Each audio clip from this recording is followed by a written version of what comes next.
अब अगर आप ये वीडियो देख रहे हो तो आई होप आपने इसका पिछला पार्ट देख लिया है, और अगर नहीं तो इसका लिंक मैंने आई बटन और डिस्क्रिप्शन में मेंशन किया है, जिसे देखना ना भूलिएगा, वरना ये वीडियो आपके पल्ले नहीं पड़ेगी। अब इस पार्ट की शुरुआत हमें साल 1845 का समय दिखाया जाता है, जहाँ एक घर में दो लड़के नेम जेम्स और विक्टर होते हैं। फिर जेम्स के पिता आते जो उसे उसकी दवा लेने को कहते, पर तभी घर पर किसी आदमी की आने की आवाज आती है, जो जेम्स की माँ से झगड़ा कर रहा होता है। दरअसल ये आदमी विक्टर का पिता होता है। वहीं झगड़े की वजह से जेम्स के पिता भी नीचे वाले फ्लोर पर जाते हैं, जिसके बाद गोली चलने की आवाज आती है, जो सुनकर जेम्स भी वहां जाता है, जो देखता है कि उसके पिता को उस आदमी ने गोली मार दिया है। जिस कारण फिर गुस्से में जेम्स अपने हाथ से पंजे निकालता है और उस आदमी के शरीर में अपने पंजों को घुसा देता है। तब वो आदमी बताता है कि तुम्हारे पिता वो नहीं बल्कि मैं हूँ, और ऐसा कहने के बाद उनकी मृत्यु हो जाती है।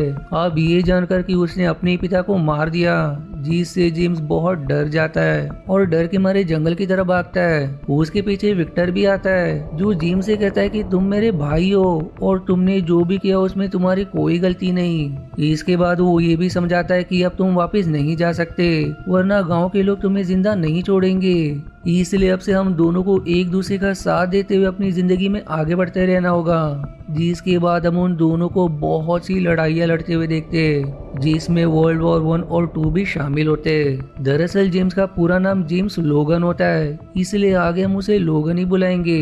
अब वर्ल्ड वॉर के दौरान हम देख पाते कि लोगन और विक्टर में एक खास तरह की शक्तियाँ है, जिसकी मदद से उनकी चोट तुरंत ही ठीक हो जाती है, यानी कि वो खुद को बड़ी आसानी से हील कर सकते हैं। और यही वजह है कि वो दोनों भाई 1845 से सेकेंड वर्ल्ड वॉर के समय में भी जवान दिख रहे होते हैं, और उनकी इस काबिलियत की वजह से आर्मी वालों को उन पर शक होता है। इसलिए फिर वो उन दोनों को कालकोठरी में डाल देते हैं। जिसके बाद इस कालकोठरी में स्ट्राइकर नाम का आदमी आता है, जो उन दोनों से कहता है कि तुम लोग बहुत खास हो और यदि तुम चाहो तो मेरे साथ काम कर सकते हो, वरना तुम्हें हमेशा के लिए कैद होकर रहना पड़ेगा।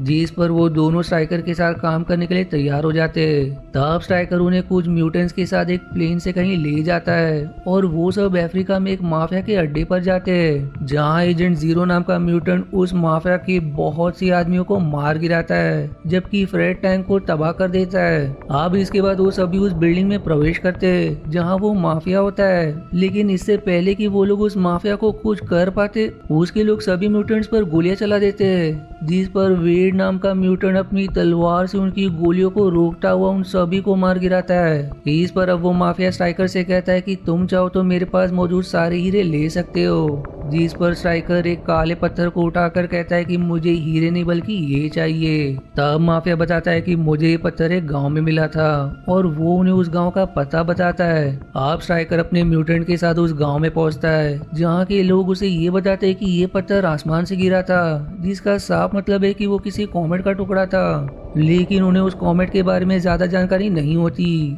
इसलिए स्ट्राइकर गांव के लोगों को मारने का आदेश देता है। और विक्टर जब एक आदमी को मारने वाला होता है कि तभी लोग उसे रोकते हुए स्ट्राइकर से कहता है कि हमने मासूम लोगों की जान लेने के लिए तुम्हारा साथ नहीं दिया था, जो ऐसा कहकर वो उस टीम को छोड़ देता है। अब 6 साल बाद का समय दिखाया जाता है, जब लोगन ने कायला नाम की लड़की से शादी कर ली है, और वो पेड़ काटने का काम किया करता है। फिर सीन शिफ्ट होकर एक मेले की तरफ मुड़ती है, जहाँ हम ब्रैडली को देखते हैं, जो किसी समय स्ट्राइकर के साथ काम किया करता था, और उसके पास किसी भी इलेक्ट्रॉनिक चीज को कंट्रोल करने की शक्ति होती है। मेले के बाद वो अपने घर में होता है कि तभी वहाँ विक्टर आकर उसे जान से मार देता है। जिस घटना के 3 दिन बाद स्ट्राइकर लोगन को ढूंढता हुआ उसके पास आता है। यहाँ वो लोगन से ब्रैडली की मौत के बारे में बताते हुए न्यूज़पेपर दिखाता है कि इसे विक्टर ने 3 दिन पहले मारा है, और अब वो मेरे खिलाफ हो चुका है, इसलिए उसे खत्म करने में मुझे तुम्हारी मदद चाहिए। लेकिन लोगन उसकी मदद करने से इनकार कर देता है। फिर दूसरे दिन जब कायला लोगन को जंगल के पास छोड़कर वापस जा रही होती कि तभी उसके सामने विक्टर आता है, जो उसकी कार पर अपने नाखूनों से खरोच मारता हुआ उसकी तरफ बढ़ता है। जबकि जंगल में लोगन को एक भालू का कटा हुआ सिर मिलता है, जो देखकर वो समझ जाता है कि विक्टर यहाँ आ चुका है, इसलिए वो भागता हुआ कायला के पास जाता है। जहाँ जाने पर उसे कार में विक्टर के पंजों के निशान मिलते हैं, और थोड़ी दूर पर कायला की लाश पड़ी होती है, जिसे मरा हुआ देखकर लोगन को बहुत दुख होता है। वहीं दूसरी तरफ विक्टर एक बार में होता है जहां लोगन भी पहुंचता है, जो उसे देखते उस पर टूट पड़ता है। लेकिन विक्टर लोगन पर भारी पड़ता है। लोगन सवाल करता है कि तुमने मेरी पत्नी को क्यों मारा, जिस पर विक्टर कहता है कि तुमने 6 सालों में ना तो मुझसे मिलने की कोशिश की, ना ही कोई फोन किया, इसलिए तुम्हारी अटेंशन पाने के लिए मैंने उसे मार दिया।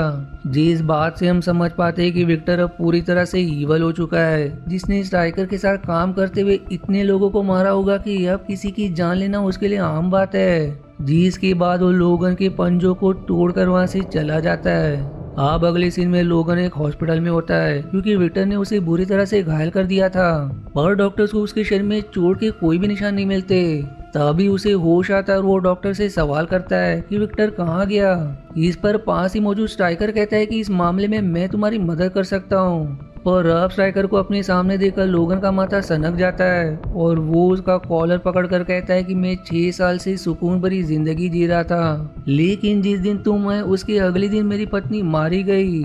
जिस पर स्ट्राइकर जवाब देता है कि मैंने तुम्हें विक्टर के बारे में पहले ही चेतावनी दे रखी थी। तब लोगन कहता है कि मैं उसे ढूंढकर खत्म कर दूंगा। जो सुनकर स्ट्राइकर कहता है कि तुम उसे ऐसे नहीं मार सकते, पर यदि तुम मेरा कहना मानो तो मैं तुम्हें और भी शक्तिशाली बना दूंगा।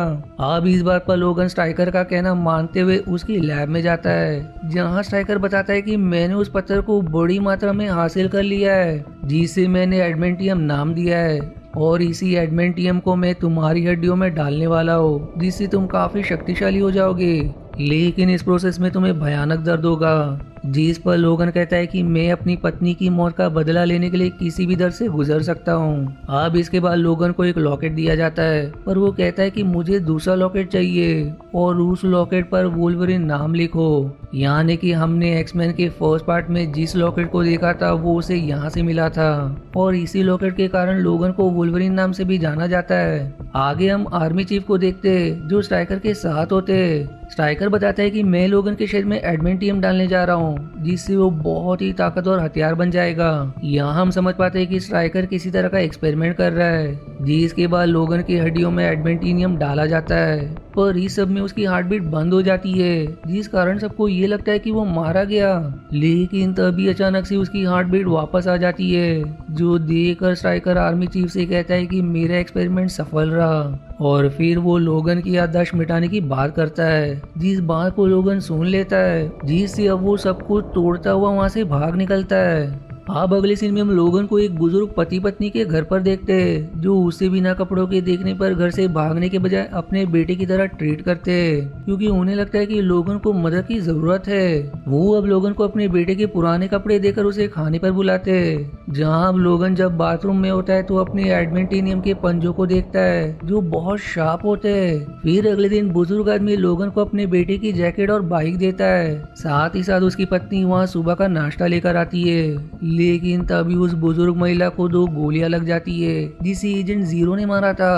अब इसके बाद वो उसके पति को भी जान से मारकर उस घर को मिसाइल से ब्लास्ट कर देता है। लेकिन सही समय पर लोगन बाइक लेकर वहां से निकल जाता है, और फिर एक जबरदस्त चेजिंग सीन के दौरान वो एजेंट 0 के हेलीकॉप्टर को क्रैश करवाकर उसे ब्लास्ट कर देता है। दरअसल एजेंट 0 स्ट्राइकर के कहने पर लोगन को मारना चाहता था, क्योंकि लोगन की याददाश्त मिटाने से पहले ही वो लैब से भाग चुका था, जिस कारण स्ट्राइकर को डर था कि लोगन उसके लिए खतरा बन चुका है। वहीं इस तरफ लैब में स्ट्राइकर और आर्मी चीफ बात कर रहे होते, जहां आर्मी चीफ कहता है कि तुम्हारे एक्सपेरिमेंट्स की वजह से सरकार ने बहुत पैसे खर्चे, और मुझे ये पता चला है कि तुम्हारा बेटा एक म्यूटेंट था, जिसने कुछ तो ऐसा किया कि तुम्हारी पत्नी ने अपनी जान ले ली, और तुम इस एक्सपेरिमेंट की आड़ में म्यूटेंट से बदला लेना चाहते हो, जिसके लिए तुम सरकार का पैसा बर्बाद नहीं कर सकते। इस पर अब स्ट्राइकर उस ऑफिसर को जान से मारकर अपनी दूसरी लैब में शिफ्ट हो जाता है। दूसरी तरफ अब लोगन जॉन नाम के म्यूटेंट के पास आकर विक्टर के बारे में पूछता है। तब जॉन बताता है कि मुझे इस बारे में कुछ नहीं पता, क्योंकि मैंने स्ट्राइकर की टीम को बहुत ही पहले छोड़ दिया था। फिर वो आगे शेयर करता है कि स्ट्राइकर ने हमेशा बहुत से म्यूटेंट्स को मरवाया, क्योंकि वो उनके डीएनए से कुछ तो बनाना चाहता है। जिसके बाद लोगन कहता है कि एजेंट 0 ने मरने से पहले किसी आइलैंड का जिक्र किया था, क्या तुम इस बारे में कुछ जानते हो? जिस पर जॉन कहता है कि शायद फ्रेड को इस बारे में कुछ पता हो। अब आगे हम फ्रेड को देखते हैं, जो काफी मोटा हो चुका होता है। वो लोगन को अरीना में फाइट के लिए चुनौती देता है, और यदि लोगन ने उसे हरा दिया तो वो उसे सारी इन्फॉर्मेशन दे देगा। जीसी के साथ सीन शिफ्ट होकर एक स्कूल की तरफ मुड़ती है जहाँ विक्टर एक लड़के के पीछे पड़ा होता है और वो जैसे उस लड़के पर वार करता है उसका चश्मा उतर जाता है जिससे खतरनाक रेज निकलती है जिससे हम समझ पाते हैं कि ये लड़का साइक्लोप्स है। तभी वहाँ स्ट्राइकर आकर विक्टर को रोकता है और वो लोग साइक्लोप्स को अपने साथ ले जाते हैं। अब यहाँ स्ट्राइकर और विक्टर को साथ देकर हम समझ पाते हैं कि स्ट्राइकर ने लोगन से झूठ कहा था कि विक्टर उसके खिलाफ है, बल्कि विक्टर तो स्ट्राइकर के कहने पर ही बाकी म्यूटेंट्स को मार रहा है। वहीं इधर अरीना फाइट में लोगन फ्रेड को हरा देता है जिसके बाद लोगन फ्रेड से सवाल करता है कि विक्टर कहाँ मिलेगा। इस पर फ्रेड बताता है कि विक्टर और स्ट्राइकर एक आइलैंड पर साथ काम करते। दूसरी तरफ स्ट्राइकर विक्टर से कहता है कि अब तुम्हें लोगन को पकड़ना है। तब विक्टर किसी डील की बात करता है, यानी कि वो किसी डील के लिए स्ट्राइकर के साथ काम कर रहा है। अब इस तरफ फ्रेड बताता है कि विक्टर म्यूटेंट्स को पकड़कर आइलैंड पर ले जाता है जहां स्ट्राइकर उन पर एक्सपेरिमेंट करता है, जो जानकर लोगन को सब समझ आ जाता है कि उसकी पत्नी को स्ट्राइकर ने विक्टर के हाथों इसलिए मरवाया जिससे लोगन बदले की आग में अपने शरीर में एडमेंटियम डलवाने के लिए तैयार हो जाए, और यही वजह थी कि स्ट्राइकर उसकी याददाश्त मिटाना चाहता था। फिर लोगन सवाल करता है कि वो आइलैंड कहाँ है, पर फ्रेड को इसके बारे में कुछ भी नहीं पता होता। पर वो ये बताता है कि उस आइलैंड से रेमी नाम का एक म्यूटेंट भाग निकला था और वही तुम्हें वहां तक पहुंचा सकता है। इसलिए अब लोगन और जॉन रेमी के पास एक बार में जाते हैं जहां जॉन बाहर ही रुकता है जबकि लोगन बार के अंदर जाता है। तभी बार के बाहर विक्टर आता है जिसे देखकर जॉन उसके ऊपर टूट पड़ता है, लेकिन विक्टर उसे पकड़कर जान से मार देता है। जबकि बार में रेमी लोगन पर ताशों के पत्तों से वार करता है जिसके कारण वो दीवार तोड़कर बाहर आ गिरता है। अब बाहर उसे विक्टर दिखाई देता है जो जॉन के इलाज से उसका डीएनए कलेक्ट कर रहा होता है। यहाँ विक्टर को देखकर लोगन उस पर टूट पड़ता है, पर इससे पहले कि वो उसे जान से मार सके बीच में रेमी आ जाता है क्योंकि वो उन दोनों को खुद के लिए खतरा समझ रहा था। जीसी मौके का फायदा उठाकर विक्टर वहाँ से भाग जाता है जिसके बाद लोगन और रेमी में फाइट होती है जहां लोगन रेमी को बड़ी ही आसानी से हराकर कहता है कि यदि तुम मुझे उस आइलैंड तक ले चलो तो मैं तुम्हें जान से नहीं मारूंगा, जिस पर रेमी तैयार हो जाता है। अब हमें आइलैंड पर मौजूद एक लैब दिखाई जाती है जो एक बंद पड़ चुके न्यूक्लियर रिएक्टर के अंदर होती है। यहाँ स्ट्राइकर ने वेड के अंदर बहुत से म्यूटेंट्स को डालकर उसे खतरनाक हथियार बना दिया था और अभी वो बेहोशी के हालत में होता है। तभी वहाँ लोगन आता है जिसे स्ट्राइकर बताता है कि काइला जिंदा है, जो लोगन के पीछे ही खड़ी होती है।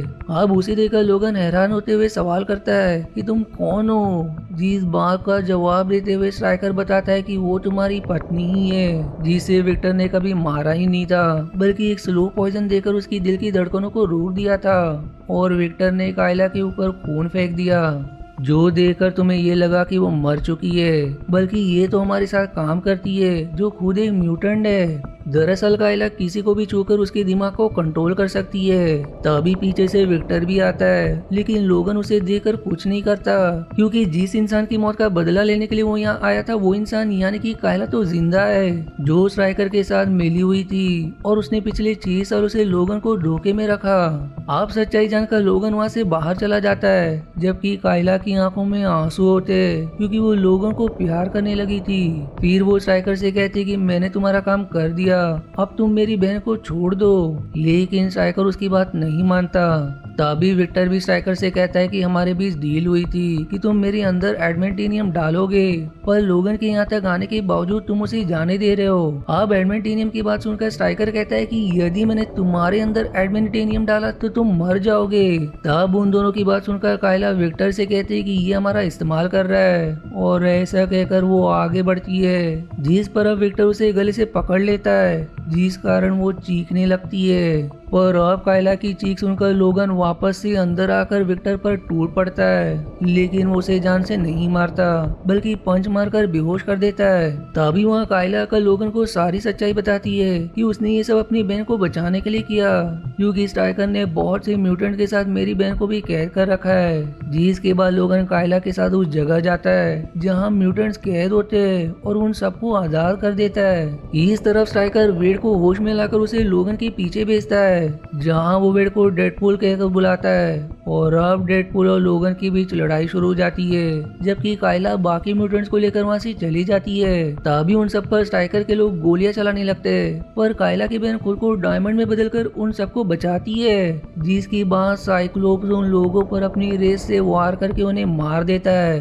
अब सारे म्यूटेंट्स आगे जाने लगते हैं, लेकिन काइला वहीं रुकने का फैसला करती है, क्योंकि इस गोलीबारी में उसे भी एक गोली लग गई थी। दूसरी तरफ लोगन और डेडपूल के बीच लड़ाई चल रही होती है, जहां वो लोग न्यूक्लियर प्लांट के ऊपर चढ़कर लड़ रहे होते हैं। यहाँ हम देख पाते कि डेडपूल में बहुत से म्यूटेंट्स की शक्तियां है, जैसे कि वो जॉन की तरह खुद को टेलीपोर्ट कर सकता है, लोगन की तरह खुद को हील कर सकता है, साइक्लोप्स की तरह अपनी आंखों से रेस छोड़ सकता है, और डेडपूल को स्ट्राइकर ने दुनिया में मौजूद सभी म्यूटेंट्स को खत्म करने के लिए बनाया होता है। वहीं लड़ाई के बीच विक्टर भी आता है, जो लोगन का साथ देते हुए डेडपूल से लड़ने लगता है। और जब डेडपूल विक्टर पर हमला कर रहा होता है कि तभी उसके पीछे लोगन आकर उसका सिर उड़ा देता है, जिससे डेडपूल की मौत हो जाती है। इस सब के बाद विक्टर वहां से चला जाता है, जबकि लोगन को थोड़ी दूर पर काइला दिखाई देती है, जो गोली लगने की वजह से काफी जख्मी थी। काइला अब लोगन से कहती कि वो उसे सच में प्यार करती है। तब लोगन उसे गोद में उठाकर वहां से ले जाने लगता है, लेकिन तभी वहां स्ट्राइकर आकर एडमेंटेनियम से बनी गोली लोगन के सिर पर चलाता है, जिससे लोगन मरता तो नहीं पर उसकी याददाश्त चली जाती है। जिसके बाद स्ट्राइकर काइला को गोली मारने के लिए उसके पास जाता है, पर काइला स्ट्राइकर को छूकर उसके दिमाग को कंट्रोल कर लेती है। आप काइला स्ट्राइकर से कहते हैं कि यहाँ से चले जाओ और तब तक चलते रहना जब तक तुम्हारे पैरों से खून न निकलने लगे। वहीं काफी देर बाद जब लोगन को होश आता है तो उसे अपने सामने रेमी दिखाई देता है, लेकिन लोगन उसे पहचान नहीं पाता। तब रेमी बताता है कि तुम लोगन हो और जल्दी मेरे साथ चलो, क्योंकि यहाँ पर पुलिस वाले आ रहे हैं। इस पर अब लोगन उसके साथ जाने लगता है, पर तभी उसे काइला दिखाई देती है, जो अब तक मर चुकी होती है। इसलिए लोगन उसकी आंखों को बंद कर देता है और रेमी को फिर वहां से जाने को कहता है। लोगन अब काइला को पहचान तो नहीं पाता, पर उसे कुछ तो अजीब लग रहा होता है, जिसके बाद वो खुद भी वहां से चला जाता है। अब मूवी की आखिरी सीन में हम उन म्यूटेंट्स को देखते हैं, जिन्हें स्ट्राइकर ने कैद कर रखा था, जिनके सामने चार्ल्स खड़े होते, जो उन लोगों को वहां से ले जाने के लिए आए थे। और फिर इसी के साथ ये मूवी यहीं समाप्त हो जाती है। अब अगर आपको इसके आगे के पार्ट देखने हैं तो इसका लिंक आपको आई बटन या डिस्क्रिप्शन में मिल जाएगा, जिसे जरूर देखिएगा, क्योंकि ये सीरीज बहुत ही अच्छी है। तो मिलते हैं इसके अगले पार्ट के एक्सप्लेनेशन पर। तब तक के लिए धन्यवाद दोस्तों। आशा है आपको मेरी एक्सप्लेनेशन पसंद आई। यदि हाँ तो प्लीज वीडियो को लाइक करना और चैनल को सब्सक्राइब करके सपोर्ट करना ना भूलें। मिलते हैं अगले एक्सप्लेनेशन वीडियो में। तब तक के लिए धन्यवाद दोस्तों।